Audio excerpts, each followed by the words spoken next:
we were the first band outside of somebody with the last name Van Halen to be able to do that in that studio. Hey everyone, this is Jake from AMS, and I had the pleasure of sitting down with Mark Tremonti during Creed's Summer of '99 tour. We talked about PRS guitars, amps, the man himself, and pinball machines. He was also nice enough to give us a quick rundown of his current live setup. Hope you enjoy.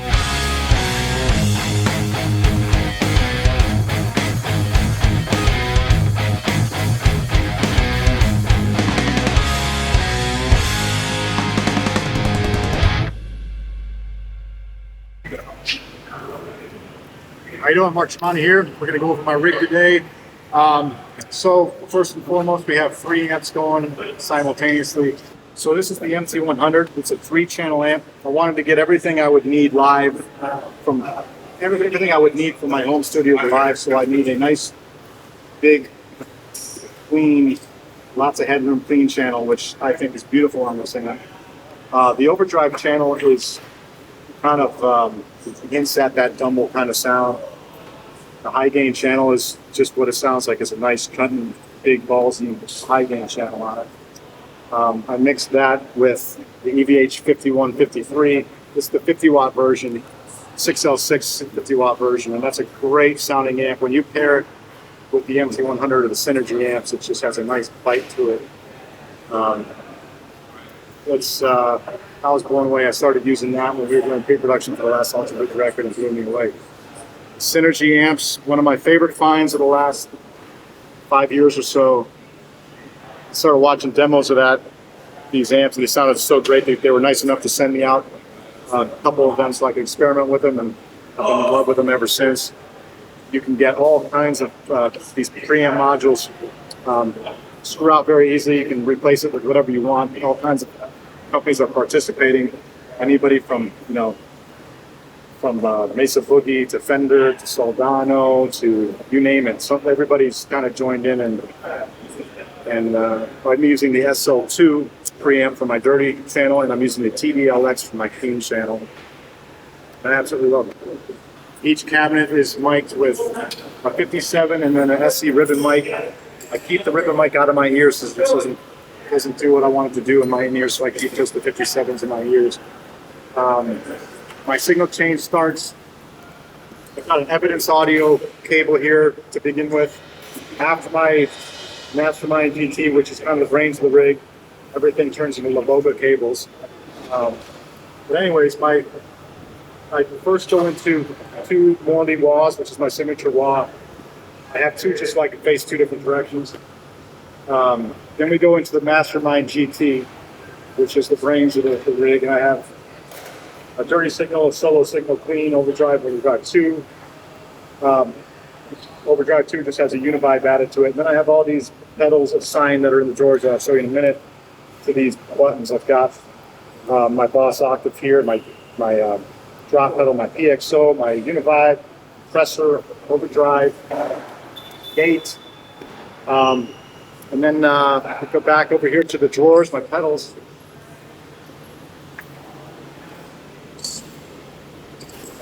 So, Dunlop Univibe, my favorite Univibe pedal.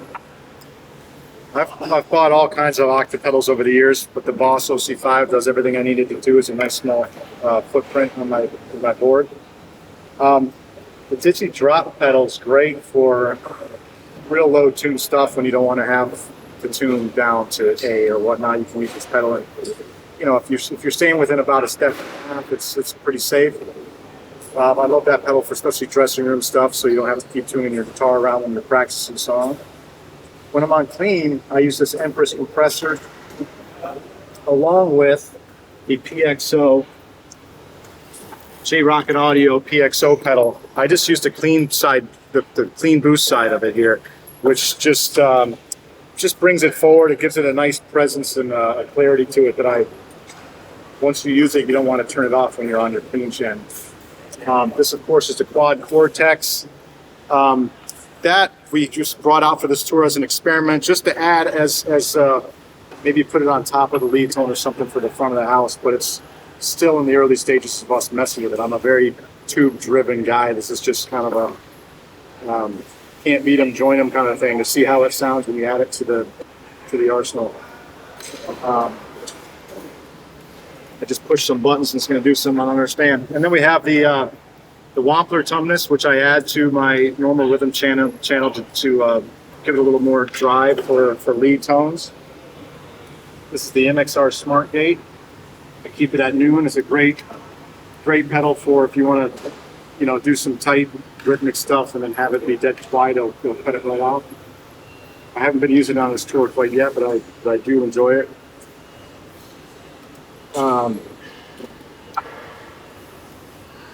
So in the back, we've got the Kikasui, this blue rack back here, if you want to take a peek at it real quick. So that blue rack is a Kikasui power regulator. It takes the power out of the wall. You can dial it in exactly how you want it, which for us here in the States, 120 volts. And when we travel around the world, the powers fluctuate so much that you can have a really bad show if your power is too hot or too cold. So we keep that out there as our safeguard to keep everything right at the right levels. And we still go through power conditioners, but that is kind of the main source of power that we have for the rig. That covers it all. It's at its source, it's 3 amps running simultaneously, and just mixing in my ears. There's only 2 of them playing actually through the cabinets live, but it's worked out great for me so far. So I'll show you some of my favorite guitars. First is probably one I've played the most over the years. This is my first charcoal burst that I got from PRS. It's become one of my favorite guitars. After Dime had passed, a fan was handing out the stickers. So I put that sticker immediately on my favorite guitar. It's been there ever since. And this has just got a lot of history with me. Love it. It's definitely seen the road. It's got some bumps and bruises, but I absolutely love it. This burst is another one of my favorites. One of my heaviest guitars. This is the guitar I'll play, Blackbird and Private Achilles and Alta Bridge, and I'll play anything standard tuning usually on this guitar. But it's just plays great, sounds great. It's just one of those special guitars I've always loved. One of my favorite guitars in the world. I call her Stella. See on the headstock there. This is 104 in existence. I called Paul and I said, let's can we do this new design? And he said, if you come up to the factory and draw it with me, I'll make you whatever you want. So we went up there, we put it on the dry erase board. Paul was drawing it. I said, what if we do this? And the guy said, here, gave me the pen, and I drew it with him. We got to do it together. Within 15 minutes, they put it on this, they rendered it to 3D, and you could see it at any given angle, like on a rotisserie. I was really excited about it when they finally made it. It blew me away. One of my favorite guitars to play. Sounds great, plays great. So you can see I played it so much, I just dug right into the paint, so I've had to cover that up, or dug right into the wood grain. But, makes you be a good human. So yeah, this is Stella. Because we actually got the MT15 V2 in our studio. We got a chance to try it out, and we love the new mid-gain channel that they added. Mm-hmm. Could you tell us a little bit about that, how it all got conceived and inspired? Yeah, so when I did the MT100, we did an overdrive channel on there because I'm a big fan of that style of sound, that style of amp. And when we did the V2, the idea was let's just do another push-pull like we have on the clean channel on this amp, where you can push-pull the treble knob and it gives a little of a clean boost. The dirty channel does the same thing, but in reverse. It takes out one of the 6L6 tubes, gives it a half power, which takes the gain way down. Right. And it just has a nice, smooth, rich sound to it that I absolutely love. We also just took the aesthetics of the MT100 and turned the MT15 into the same look as the MT100 now. So it's essentially a 4-channel amp. You can only control 2 at a time with a foot switch, but if you're fooling around at home, it's essentially a 4-channel amp. And I think the best bang for the buck in the world is the MT15. It's something that of all the gear I've ever put out, one of the proudest moments, is when we did NAMM. I forget what year it was when it came out. but Sam Ash himself came over and he's like, I wanted you to see this. And he put the best in show tag right on top of it. And No way. filled my heart with joy. That's awesome. Yeah, it's a fantastic amp, and that's why it's sitting right here in your Yes. in your guitar room. But you have the MT100 on stage. And is there anything else that is part of your sound for your tour rig? Does it develop over time? Are you constantly tweaking it? Yeah, the touring rig stuff always changes. I drive my techs crazy, so I'm always changing it up. But right now, where I've landed is Synergy has come out with these great module style amps that I absolutely love. I saw them on some people gushing about it and doing demos on YouTube, and they sounded so great that I reached out. I think my tech Scott Davis reached out to them, and they were kind enough to send us a couple. And they sent us all the modules, and you just unscrew and plug the modules, plug and play. And it's just a feat in itself to get all these companies to participate in the same styling thing. You have Diesel and Boogie and Fender and all these, tons of companies working together on this amp. Yep. Well, the latest one is the Tone King. They just came out with a module for that. Tone King make spectacular amplifiers, so I got to try that one out. But for me, I use the SLO2. I was using the SLO1, and then when they came out with 2, I was like, oh, even better. I'll use that. I use the TDLX, which is very similar to a Fender Twin, even though it's pretty much implies that it's a deluxe. I think it sounds more of like a twin, and it sounds perfect. It sounds great. I mixed that with the MT100's dirty and clean channel. I'm not using the overdrive channel at all on the MT100 at the moment, because I don't really use that much overdrive. Maybe 1 or 2 spots, but and then I have most recently incorporated the 5153, the 50-watt 5153, because we were doing pre-production for our newest Alter Bridge album at 5150 Studios. Oh wow, really? So we got to sit there and write a record while we're looking around at, art history. I mean, just music history surrounded by, the amps and the guitars and the atmosphere that the Van Halen guys, wrote and created all their, Yeah, that's quite an establishment. A lot of their records. So we were honored and blessed to be able to do that. And then I fell in love with the 5153 that Miles was playing. I was like, man, that amp sounds so good. So, of course, Wolfgang, sent us, let us, grab a couple amps, and I'm using them on stage, and they sound great. In the 50-watt, I prefer the 50 to the 100-watt for some reason, but it keeps up great with the 100-watt amps I have up there. And I combine all 3 amps in my in-ears. The MT100 takes the front seat, and the others fill, I think when you add more than one amp together, there's a big obviously a wider frequency response to those amps. They all do what they do very well, but when you put them all together, it just sounds fuller.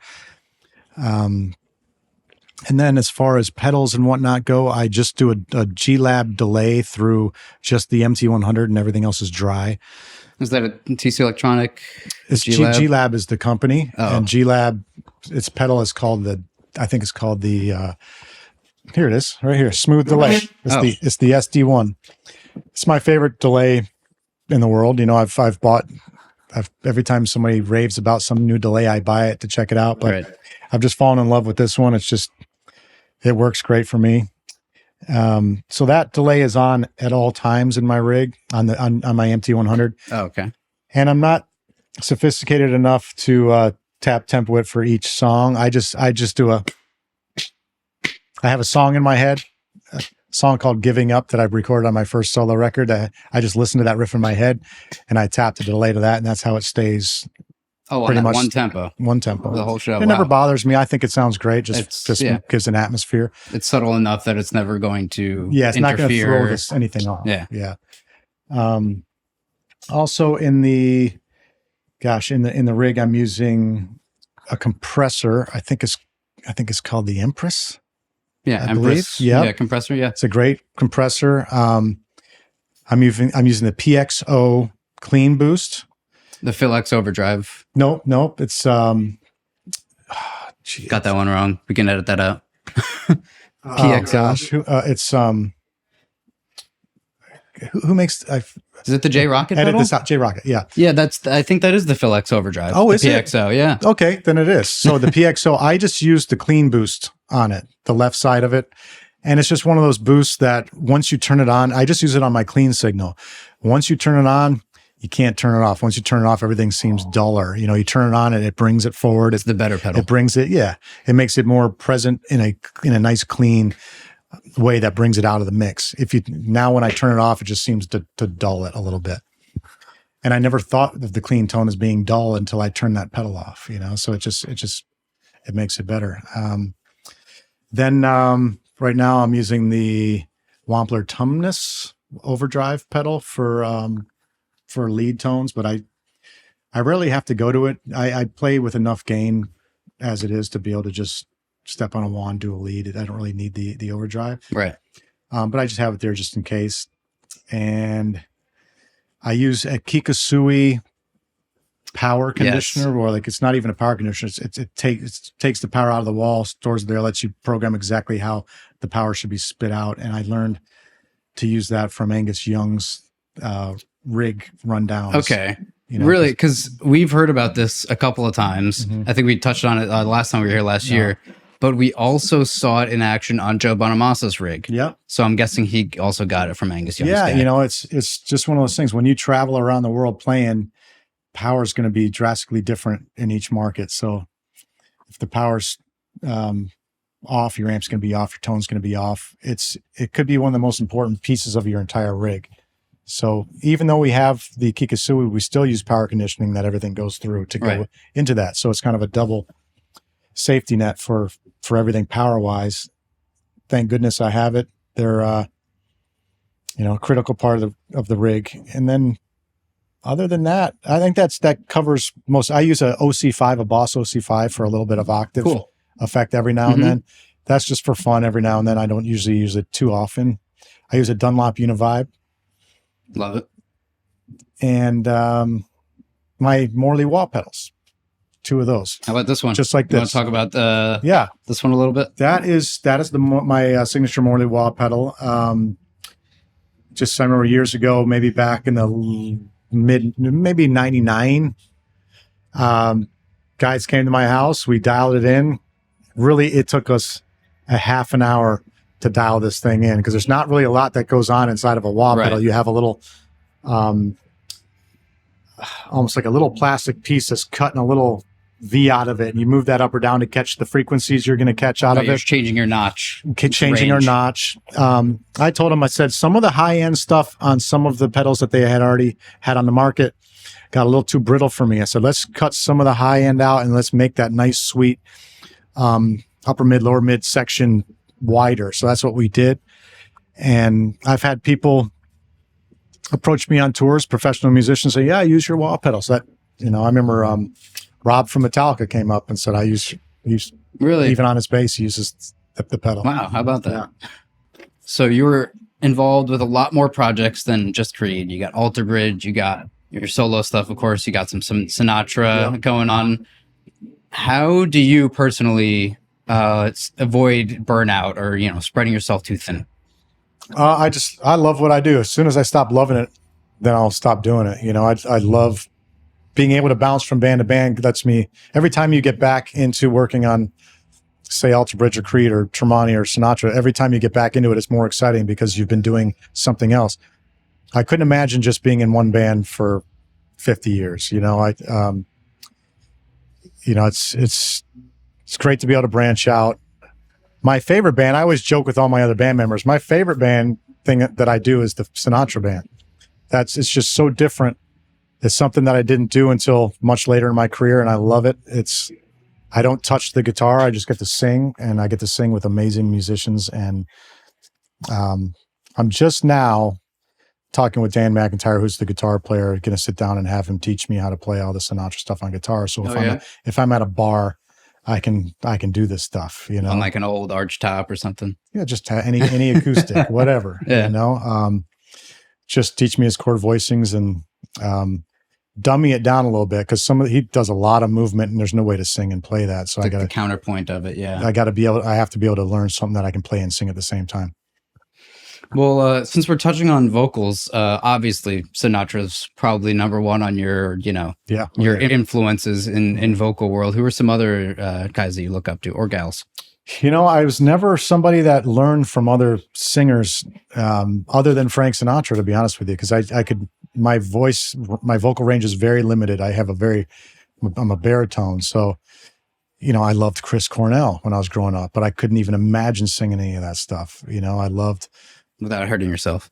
Yeah, but killing myself, Hetfield back in Master of Puppets, his voice was just awesome. I just loved it. I just can't do it, So I was always a songwriter, but never a singer because I never thought I had a voice that could do it. And then eventually as a songwriter over the years and years of singing, just writing songs, I was like, let me try it. And that's when we started the Tremonti band back, I don't know, 12 years ago or so.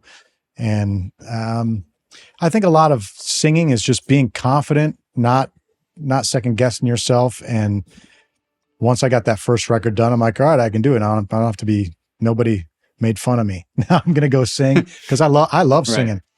I get more, feel like I'm more on the spot with my guitar playing. I feel more free singing. I'll sing in front of anybody. I don't care. I'm the guy you'll see at the karaoke bar. Singing's fun. We talked a little bit earlier about working on a lot of the guitars, amps, a lot of stuff you work on with Mr. Paul Reed Smith, who is a hell of a character. He is. Tell us a little bit of the process of working on all the amazing PRS gear. Well, I'm proud to call Paul my dear friend, and he hasn't changed since I've met him back. I don't know how. I think I met him maybe in 99, 2000. We've been friends for over 20 years, and we've been through a lot together and tackled a lot of things. And he's just as excitable as he's ever been, which is great. He's not somebody that's going to sit back on his success and let people run his business. He's always digging, doing new things. That's why the PRS factory just keeps growing, because now it's got an amp section. Now it's got he keeps on trying new things. So with the guitars over the years, I love just the original design of the guitar. I think it's amazing. The only thing that really happens with the guitars is there might be more finishes, which is always great. Always colors, finishes. Mm-hmm. The tuning pegs change every few years. The bridges somehow change, but as long as the tone it plays the same, the tone sounds the same, I'm all for it. I get lucky where we do these guitar. When we record a record, we'll get like 10 guitars from PRS, and they'll send them down, and we'll track each song on the record with a different guitar. So I get to get 10 guitars at once and be like, no, we're not selling this one because this is my favorite of the 10. That guitar right next to you, there's a little 1 written on the back of the headstock, because I said that's my favorite one of the last 3 years or so. And so that's my dressing room guitar. So then we got into amplifiers. They asked me, do you want to do an amp with us? And I gave pushbacks. I'm like, I'm not a 1 amp guy, and I'm still not. I don't want to create a signature product that I'm required to only play. And I let them know that, it's, but when I got online once, and I was on, I forget what site I was on, but it had the top selling amps, and all the top selling amps of the year were all lunchbox style amps. Maybe the top 10 were all lunchbox. Yeah. So a light bulb went off. I'm like, you know what? I could design a lunchbox amp, and you're not going to be playing those on stage. So I can put my foot in the door, design an amp. So we designed the MT15. When they gave me the first version, I'm like, why does it have 6V6s? Can we do 6L6s? They're like, well, sure. Let's do it. So I think it's one of the first, if not the first, 15-watt amp that had 6L6s, and it made the big sounds. Everybody's like, it sounds more like a 40 to 50 watt amp, but it's, I'm at home. I have loads and loads of amps. This is still what I use at home, because it's perfect for a home studio. It's not too loud. It sounds great at low volumes. It sounds great at high volumes.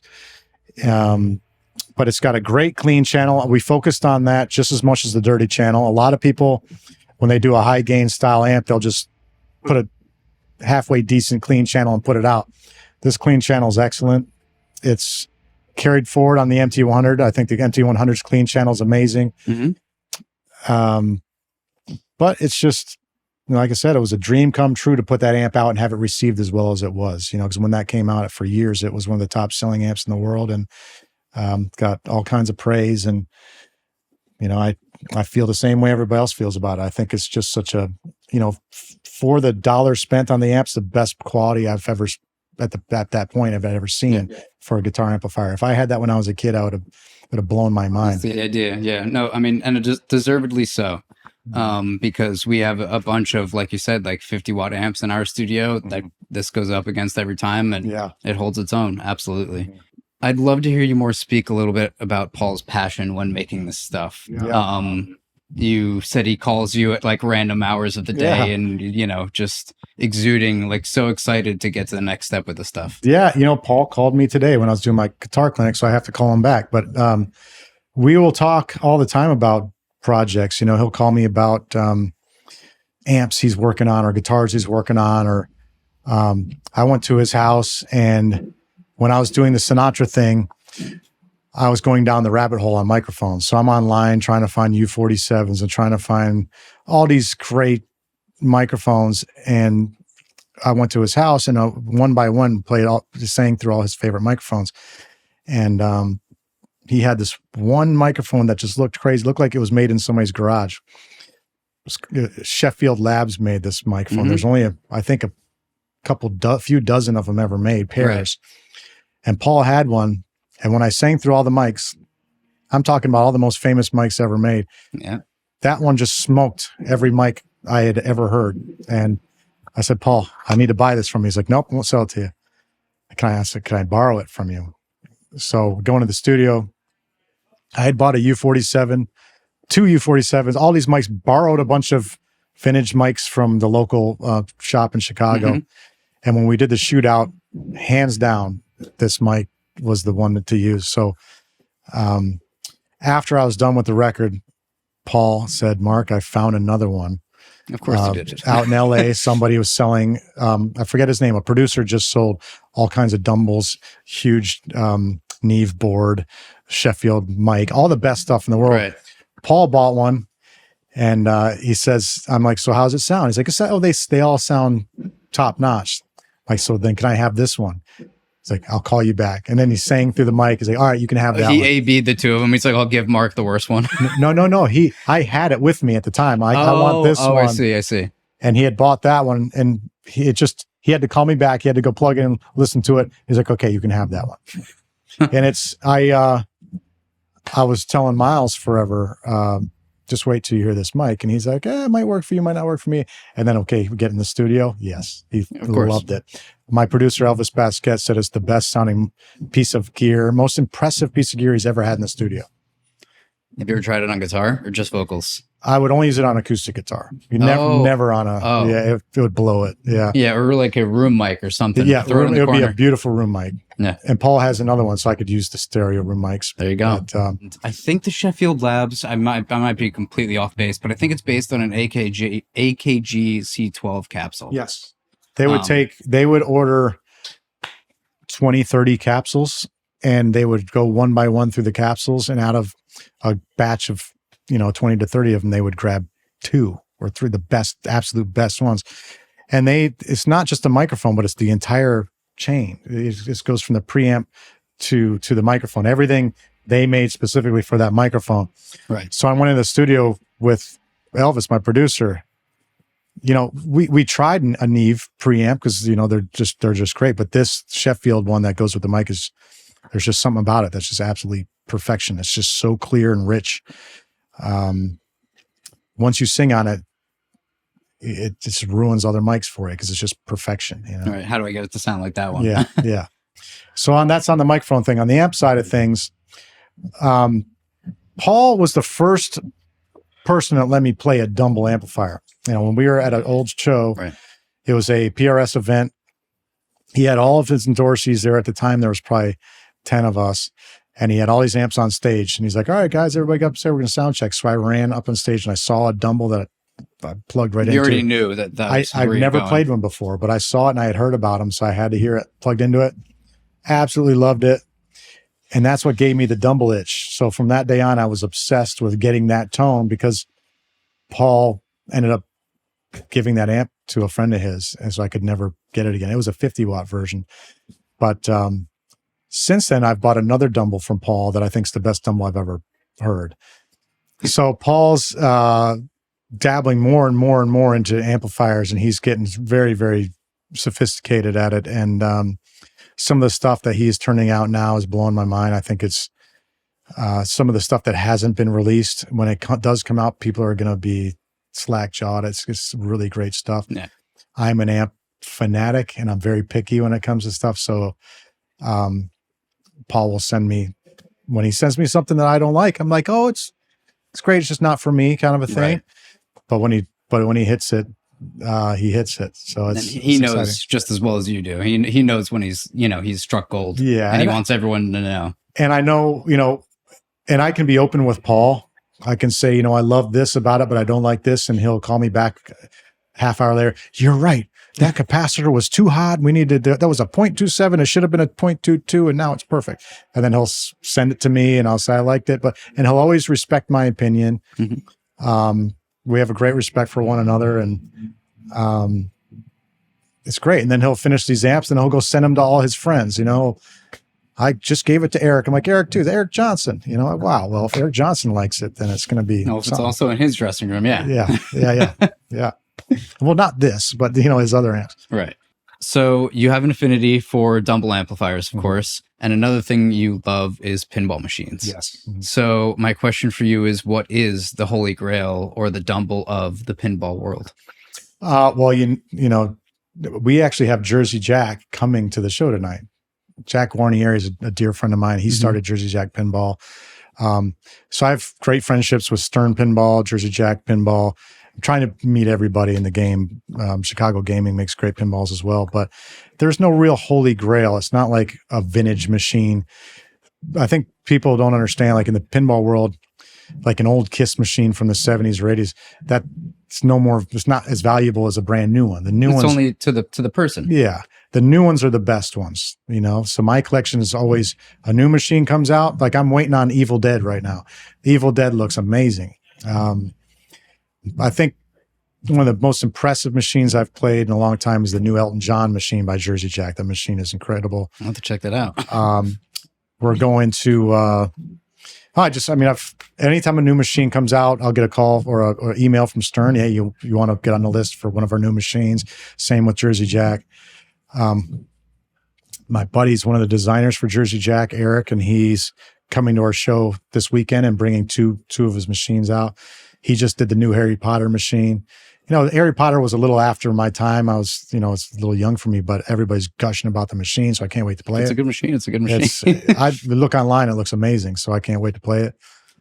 But yeah, at one point, Pirates of the Caribbean was the one to get. That was the one I was going for crazy money that nobody could get anymore, and I finally got one of those. My buddy Eric designed that one.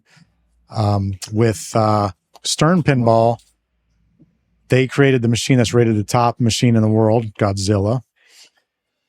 There's a site called Pinside. Pinside, you're going to love me after spreading your word. Shout out. Pinside is the biggest, pinside.com is the biggest pinball group of people. They get online, you buy, sell through there, you talk about things coming out. There's voting for the top 100 machines that I've always looked at. When I was first buying machines 20 plus years ago, I'd always look on there, and I try to always buy the top 10 on there. But my favorite machine ever is Medieval Madness, and I've got the Royal edition of it at home. There you go. But the Holy Grail is whatever you decide, and I think it's very fitting that it is a medieval themed machine that is the Holy Grail. Exactly. But before we let you go, we need to hear another EVH story, because the one you gave us last time was so great. It was when he gave you the blacked out Wolfgang guitar. Yeah, I've got the guitar that he gave me.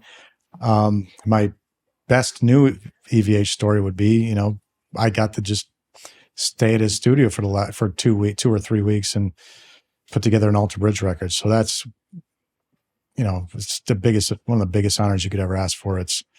We were the first band outside of somebody with the last name Van Halen to be able to do that in that studio. We only track drums there.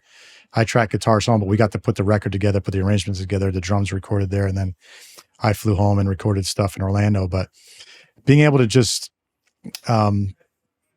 walk around and just see the memorabilia, just see where it all happened, see the tiny little vocal booth where Roth did his vocals. It's just kind of like the walkway in between the control room and the live room. Obviously they don't have all the, Frankenstein and stuff lying around, but it's cool. You'll see little things like the 5150 necklace from the cover, Really? That's cool. But it's just amazing to be in that room, that space where all that magic happened, and hearing the stories about it. And it's just a crazy honor. Did you get to play through any of the amps? Well, the playable? amp that one of the amps I have on stage was, when I said I love these amps, I want to get one. I think that was just one of the stock amps that earlier came into Wolfie's hands, and that's what he gave me. So, oh, great. Yeah, that's awesome. Yeah. It's all in be the an honor to family. have that on stage. Wolfie's like a brother at this point. We've spent so many years together, and he's recorded on 2 of my albums, toured with me. I've toured with him. His band Mammoth has toured with, I've toured with him in all my bands. Right. So, and that'll go on for years. And over the years, we just create this big family of friends that are all bands that are our friends. And this is a big circle of bands that all look out for one another. And I'm so happy and proud of Wolfie for what he's done in the last, 5 years or so. He's blowing up, and he deserves it. He's one of the most talented people I know. Yeah, not a bad band to have in your circle. Yeah, absolutely. Well, anyway, thanks, Mark. Appreciate your time. Have a great show tonight. Thank you. Awesome. Big thanks to Mark Tremonti for sitting down with us, and to PRS for making it all possible. If you want to see more artist content like this, be sure to like and subscribe. And for all things PRS, head to AmericanMusical.com.